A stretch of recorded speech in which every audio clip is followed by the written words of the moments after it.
Hello, আসসালামু আলাইকুম। ওয়ালাইকুম আসসালাম। কেমন আছেন? আলহামদুলিল্লাহ, ভালো। ভালো আছেন আপনি? বুঝি না। বলছি আপনি ভালো আছেন? ভালো আছি। কোথায় আপনি? বাসায়।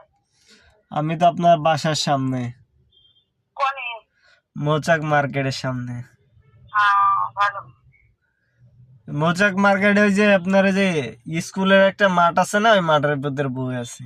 ওই যে সিদ্ধেশ্বরী মাঠ জানি না? হ্যাঁ হ্যাঁ। যামু বেরো আমরা কত পরে 4টা বাজে বেরো মার্কেটে যাবো। ভালো। কে কে আসবেন? এই আমার আপু। আপনি কি চলে যাবেন? আমি দেখি কয়টা পর্যন্ত থাকি, আপনি চাইলে এখন আসতে পারেন। না রে ভাই, গোসল করবো, খামু, রেডিমেডি হমু, তারপরে বেরো। আইসে না, একটু এসির বাতাস খেয়ে যান, গাড়ি নিয়ে বসে আছি আপনার জন্য। হুম? বলছি গাড়ি নিয়ে বসে আছি আপনার জন্য। আরে আমরা 1 ঘন্টা থাকতে পারবেন নি? 1 ঘন্টা? হ্যাঁ। আচ্ছা, দেখি ইনশাল্লাহ। আচ্ছা রাখেন। ওকে।